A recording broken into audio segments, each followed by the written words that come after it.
Halloween 2024 Part 1 is starting on October 22nd at 10 a.m. and running until October 28th at 10 a.m.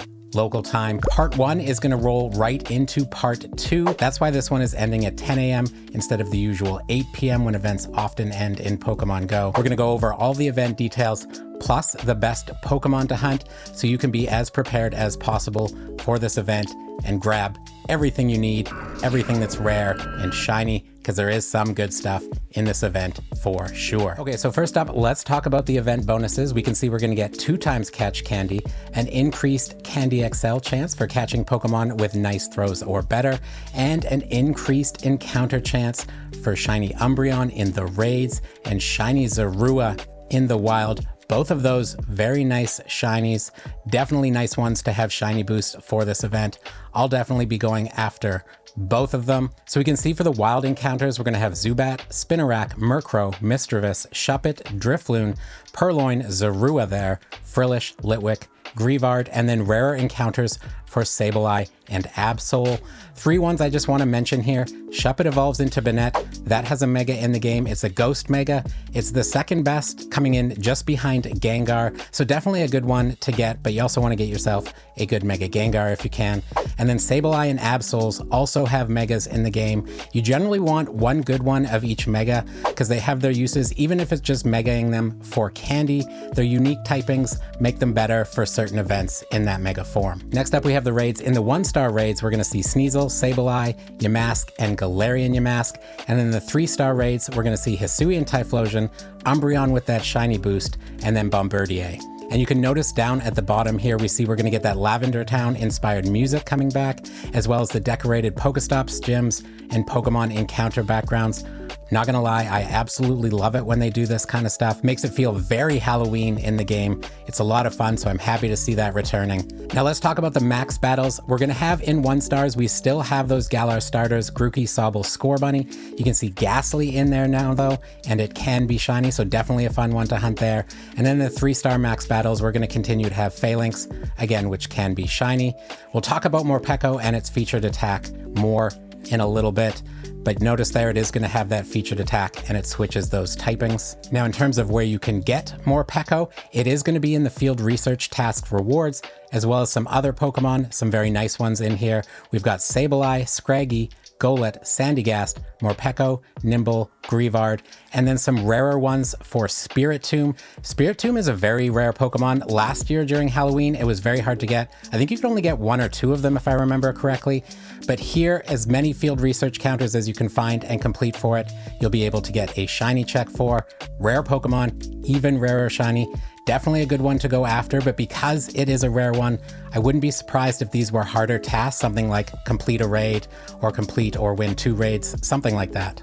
And then you'll notice there is also field research tasks that will reward Mega Energy for our Dark and Ghost types. So Mega Gengar Energy, Houndoom, Sableye, Banette, Absol. You'll be able to get Mega Energy for all of those from field research tasks if you're missing it for any of those Pokemon. All right, there is going to be a free timed research as well. Complete this before November 3rd, so it actually doesn't end at the end of Halloween Part 1. It goes away at the end of the Halloween Part 2 event.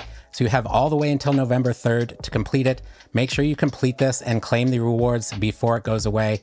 In completing this, you will be able to get encounters with Spiritomb and Morpeko, so a further way to get those 2 rare Pokemon. Morpeko, of course, being our debut Pokemon for this event. We'll take a look at its meta relevancy in a second, but let's take a look at a little bit more research that is available. We are going to have a paid timed research for $5. That's going to get you a bonus of 3 times catch candy, and then also encounters with event-themed Pokemon, including the new costumes that are releasing this year in Part 2 for everybody. But if you buy this $5 research, you'll get a little bit of advanced encounters with them, which basically just means another shiny check because everybody's going to be able to encounter them like a week later. But you'll get another shiny check at least. That includes Pikachu wearing the witch hat returning, Spiritomb, Froakie wearing a witch hat, Rowlet wearing that Woobat top hat. That's a very cool one. And then Morpeko is also in there. Now let's just take a little bit of a sneak peek. This is from the Pokemon group. They did mine these sprites from the game. So you can see the whole family there for Rowlet and for Froakie. They can be shiny. It looks like they can be evolved. and honestly, they look absolutely amazing. Rowlet, my absolute favorite starter. I'm definitely going to go hard for that one. All right, we also have a $2 timed research that is going to be out. This is going to get you more encounters with these event-themed Pokemon. So you can see the list there. The stars mean they can all be shiny, but let's scroll down and take a look at their actual forms. So we can see that Pikachu with the witch hat again. We can also see that Vulpix returning with that costume, Gengar, Piplup looking very cute, Drifloon with the hat, and then the two new ones of Froakie and Rowlet, and then also Pretty Little Pumpkin coming back with that hat as a purple shiny. Oh, it looks absolutely beautiful. Again, all of these here can be shiny. Shiny costumes, one of my favorite things to hunt in Pokemon Go. Now just keep in mind, for all of these timed research, they all end at the end of Halloween Part 2, so that is November 3rd at 8 p.m. You have to both complete them and claim the rewards, or they will disappear. There is going to be some new avatar items as well, as we can see here. The Halloween Finnery, the Woobat top hat you can get for yourself. That's the same top hat that the Rowlet line is wearing. And then the Morpeko onesie full belly mode and Morpeko onesie hangry mode. You'll get one of those onesies for free from that research. You have to make a choice, not entirely clear where, but if one seems like an electric choice, that will be the full belly mode. If one seems like the dark choice, that'll be the hangry mode onesie. There will be Pokestop showcases as well, so hang on to any of those XXL event-themed Pokemon, throw them in some showcases, work on that showcase medal, hopefully get that PhD Pikachu. And then you can see here we're going to have some web store bundles as well. There is going to be 3 of them, one for $5 USD, the Creepy Crate, that will get you 3 remote raid passes, 1 premium battle pass, and 1 max particle pack. That one there is actually a very good deal if you don't mind spending some real money on the game. Then for $40, you get the Pumpkin Patch, which gets you 20 incubators and 20 super incubators.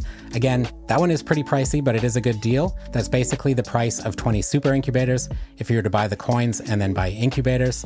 So you basically get actually a little bit of discount on the super incubators and then 20 free incubators. And then one for $100 USD, the Boo Bundle, which will feature 3 remote raid passes, 50 super incubators, 3 max particle packs, 16 premium battle passes, and 50 incubators. Again, there's a lot in there, like that is a good deal, but you have to spend $100 real on the game.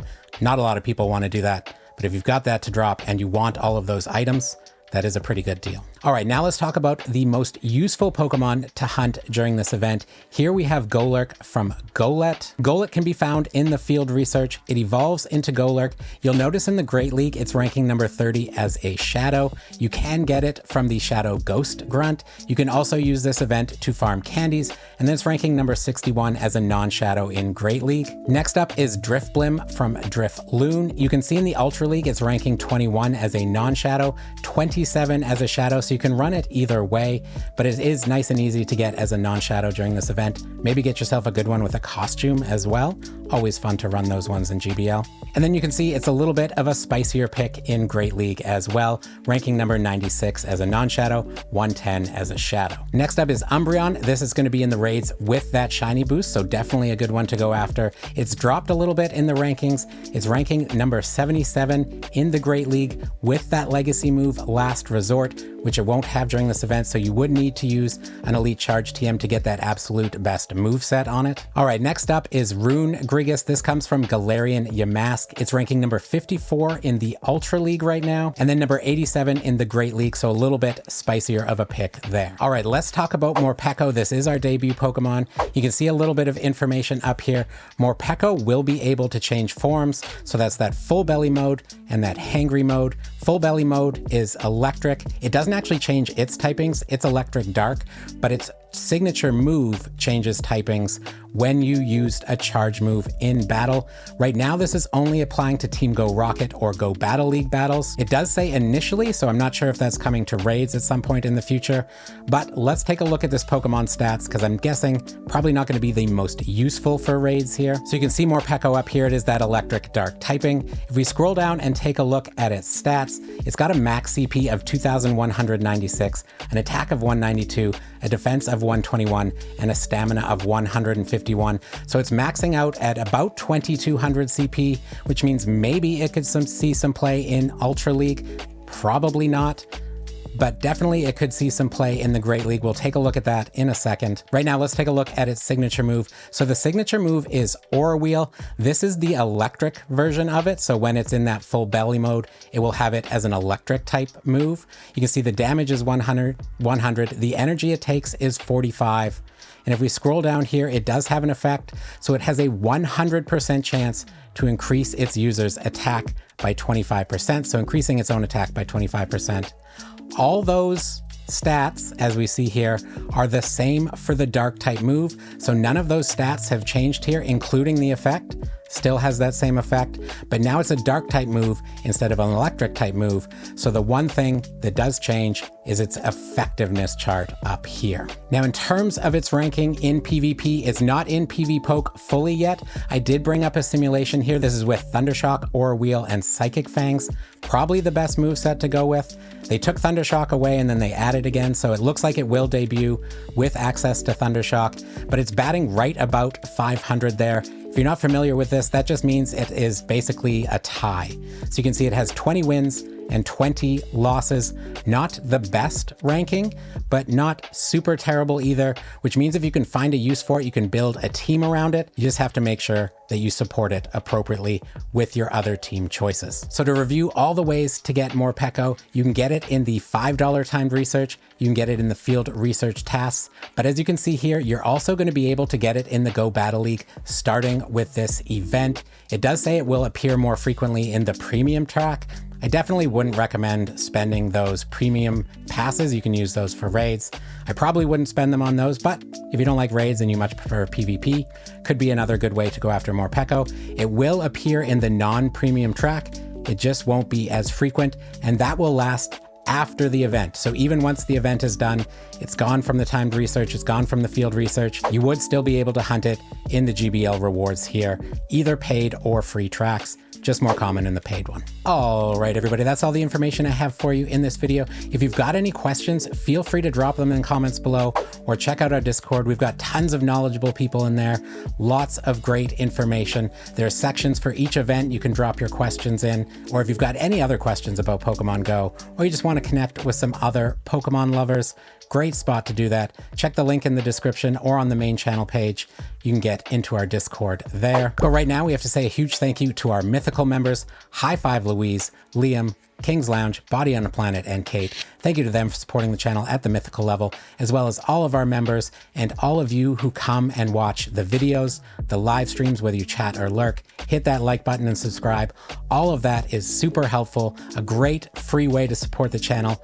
I'm very grateful for all of you.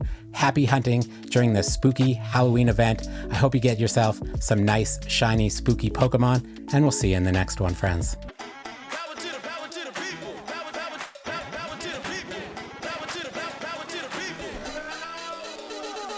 I've got something incredibly funky.